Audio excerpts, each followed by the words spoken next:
السلام علیکم دوستوں، میرا نام ہے عمر اور آپ دیکھ رہے ہیں OS کو ڈسکوری۔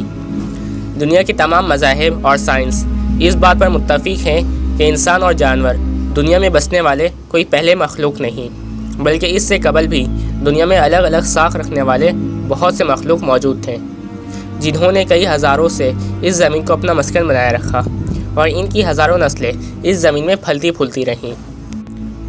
حضرت آدم علیہ السلام سے قبل دنیا میں آباد جنات کے بارے میں تو ہم سب ہی جانتے ہیں، جو آگ سے بنی ہوئی مخلوق سارے عالم میں پھیلی ہوئی تھی۔ لیکن جب یہ لوگ اپنے خالق و مالک کی سرکشی سے مستقیم ہوئے، تب فرشتوں نے اللہ کے حکم سے جنگ لڑی اور ان جنات کو مختلف جزیروں میں منتشر کر دیا۔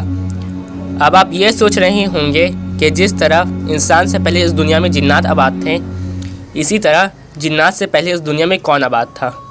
تو آئیے جانتے ہیں۔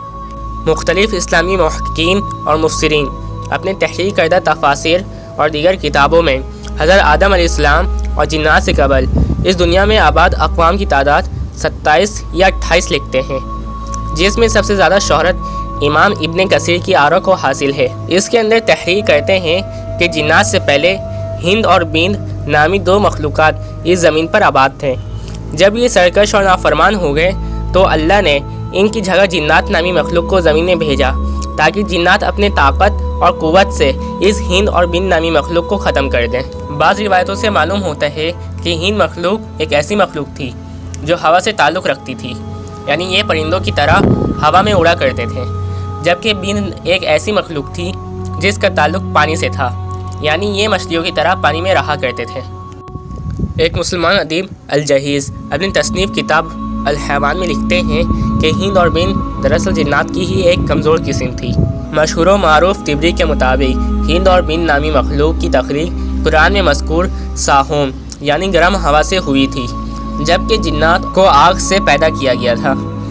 بعض مفسرین کے مطابق ان مخلوقات کا خاتمہ انسانوں سے قبل ہی ہو گیا تھا، جبکہ بعض افراد کا یہ ماننا ہے کہ یہ مخلوق جنات سے شکست کھا کر زمین سے ہجرت کر گئی تھی، اور یہ ممکن ہے کہ یہ لوگ ابھی بھی کسی اور کائنات یا سیارے میں رہائش پذیر ہیں۔ جبکہ بعض علماء کے نزدیک ہند اور بیند ابھی بھی اس دنیا میں کتے اور سانپوں کی شکل میں موجود ہے، جس کے جواز میں وہ حضور اکرم صلی اللہ علیہ وسلم کی یہ حدیث بیان کر رہے ہیں۔ جنات 3 قسم کے ہوتے ہیں۔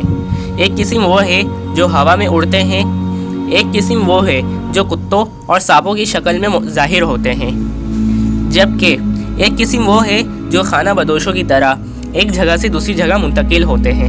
جبکہ علامہ شہاب الدین الاشبیہی اپنے اس کتاب میں لکھتے ہیں کہ انسان اور جنات سے قبل اس دنیا میں 28 قسم کے مخلوق آباد تھے۔ ان میں سے کچھ پروں والے تھے جن کی زبان باسری کے مانند تھی، بعض مخلوق 2 جسموں اور 2 سروں کے مالک تھے، کچھ مخلوق انسان جیسے تھے لیکن ان کے کئی پیر تھے، کچھ کے ناخن خنجر کی طرح لمبے تھے اور ان کے کان بھی لمبے تھے۔ اس کے علاوہ علامہ مسعودی اپنے اس کتاب میں لکھتے ہیں کہ حضرت آدم علیہ السلام سے پہلے 28 قسم کے مخلوق آباد تھے، لیکن بعد میں یہ 120 قسم میں تقسیم ہو گئے اور آخر میں انسان پیدا ہوئے جو ان سب سے زیادہ حسن و جمیل ہے، جیسا کہ سورہ 3 میں ارشاد باری تعالیٰ ہے، اور ہم نے انسان کو سب سے اچھی صورت میں پیدا کیا۔ ان مخلوقات میں سے کچھ کے نشانات ملتے رہتے ہیں، جسے سائنٹسٹ ڈائناسور اور دیگر نام دیتے ہیں، جبکہ بعض نشانات سمندر کی گہرائیوں میں پوشیدہ ہیں۔ لیکن آپ کے اس بارے میں کیا کہنا ہے؟ اپنی قیمتی رائے کا اظہار ہمارے ساتھ ضرور شیئر کریں۔ جاتے جاتے ہمارے ویڈیو کو لائک کریں اور سبسکرائب کر کے بیل آئیکن پریس کریں، اور اس قیمتی ویڈیو کو دوسروں کے ساتھ شیئر کرنا نہ بھولیں۔ ملتے ہیں ایک اور نئی ویڈیو میں، جب تک کے لیے اپنا بہت سارا خیال رکھیے گا۔ اللہ حافظ۔